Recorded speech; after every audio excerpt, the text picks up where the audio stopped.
Assalamualaikum warahmatullahi wabarakatuh. Saya Randika Pratama dari kelas 7D Akuntansi Manajerial dengan nomor induk 1965 1105. Saya akan menjelaskan tentang manajemen persediaan. Yang pertama, manajemen persediaan tradisional. Mengelola tingkat persediaan merupakan hal yang mendasar dalam penetapan keunggulan kompetitif jangka panjang. Mutu, rekayasa, produk, harga, lembur, kapasitas berlebihan, kemampuan merespon pelanggan akibat kinerja yang kurang baik, waktu tenggat atau lead time, dan profitabilitas keseluruhan adalah hal-hal yang mempengaruhi tingkat persediaan. Secara umum, perusahaan dengan tingkat persediaan yang lebih tinggi daripada pesaing cenderung berada posisi kompetitif yang lemah. Persediaan dan bagaimana pengelolanya berkaitan erat dengan kemampuan perusahaan mendapatkan keunggulan kompetitif untuk menghasilkan uang sekarang dan di masa mendatang. Kebijakan manajemen persediaan telah menjadi sebuah senjata kompetitif. Berikutnya biaya persediaan. Permintaan akan produk atau bahan diketahui dengan pasti untuk periode waktu tertentu atau biasanya 1 tahun, di mana terdapat 2 biaya utama yang terkait dengan persediaan. Jika persediaan berupa bahan baku barang yang dibeli dari sumber luar, maka biaya yang terkait dengan persediaan tersebut sebagai biaya pemesanan dan biaya penyimpanan. Dan jika bahan atau barang diproduksi secara internal, maka biaya disebut biaya persiapan dan penyimpanan. Biaya pemesanan atau ordering cost adalah biaya melakukan pesanan dan penerimaan pesanan. Contohnya mencakup biaya pemrosesan pesanan atau biaya klerikal dan dokumen, biaya asuransi untuk pengiriman dan persiapan, dan biaya penyimpanan. Biaya persiapan atau setup cost adalah biaya penyiapan peralatan dan fasilitas sehingga dapat digunakan untuk memproduksi atau komponen tertentu. Contohnya adalah upah pekerja bagian produksi yang menganggur atau idle, bagian fasilitas produksi yang menganggur atau laba yang hilang, dan biaya uji coba produksi atau tenaga kerja, bahan, dan overhead. Berikutnya, biaya penyimpanan atau carrying cost adalah biaya untuk penyimpanan persediaan. Contohnya adalah asuransi, pajak, persediaan, keuangan, biaya oportunitas, dana yang terkait dalam persediaan, biaya penanganan dan ruang penyimpanan. Berikutnya, biaya kehabisan persediaan atau stock cost adalah biaya yang terjadi karena perusahaan tidak dapat menyediakan produk yang diminta pelanggan. Contohnya adalah penjualan yang hilang atau baik saat ini maupun masa yang akan datang, atau biaya ekspedisi atau meningkatnya beban transportasi, lembur, dan lainnya, serta akibat produksi yang terputus. EEQ dan manajemen persediaan. Pendekatan tradisional untuk pengelola persediaan dikenal sebagai sistem just in case. Dalam beberapa keadaan, sistem persediaan just in case sangat tepat secara keseluruhan. Contohnya, rumah sakit memerlukan persediaan peralatan medis, obat-obatan, dan perlengkapan penting lainnya sepanjang waktu untuk menangani situasi darurat. Penggunaan pesanan ekonomis bersama dengan persediaan pengaman adalah sangat masuk akal dalam lingkungan seperti itu.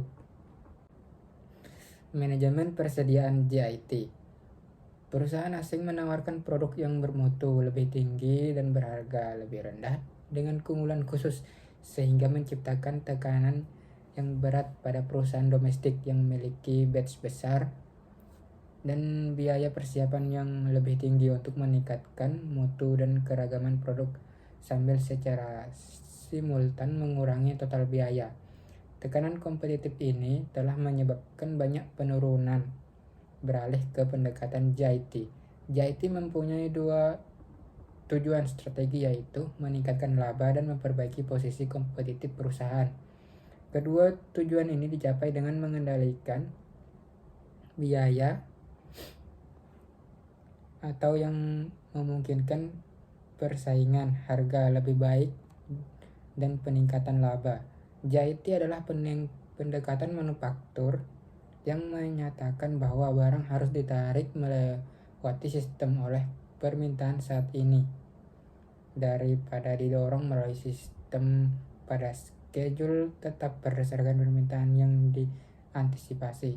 Salah satu pengaruh IT adalah mengurangi persediaan hingga ke tingkat yang lebih rendah.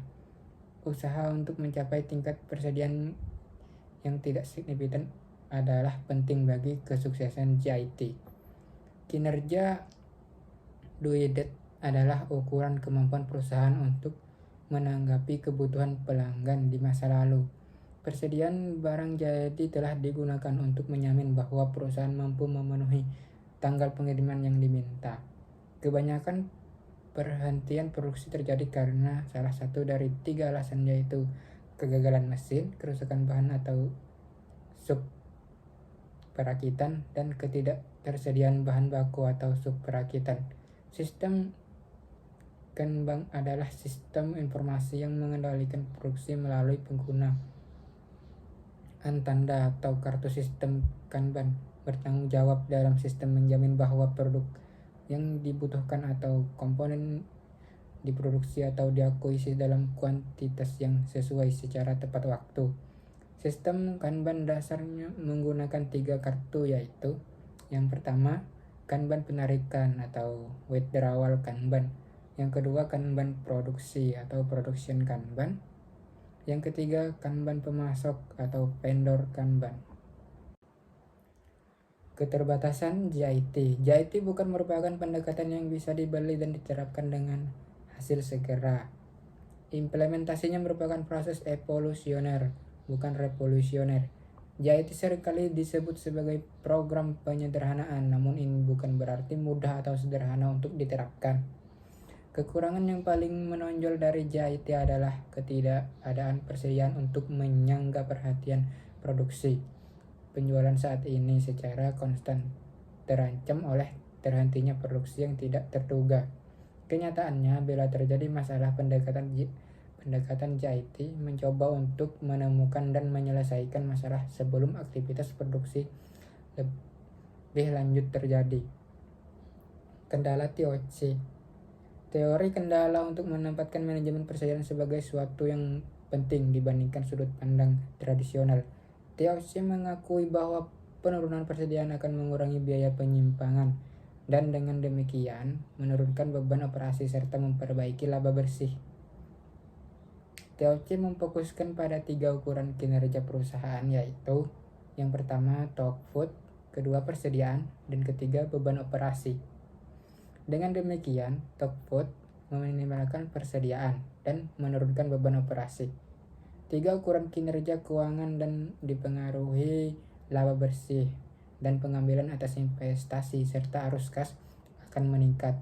Menaikkan output dan menurunkan beban operasi selalu ditekankan sebagai unsur penting dalam memperbaiki 3 unsur kinerja keuangan. Teori kendala menggunakan 5 langkah untuk mencapai tujuan memperbaiki kinerja perusahaan, yaitu yang pertama, mengidentifikasi kendala-kendala perusahaan. Yang kedua, mengeksploitasi kendala-kendala yang meningkat. Yang ketiga, mensubordinasi apa saja yang lain dari keputusan yang dibuat pada langkah 2. Yang keempat, mengangkat kendala-kendala yang meningkat. Yang kelima, mengulangi proses. Baik, mungkin itu saja yang bisa saya sampaikan pada video kali ini. Kurang lebihnya saya mohon maaf. Saya akhiri. Assalamualaikum warahmatullahi wabarakatuh.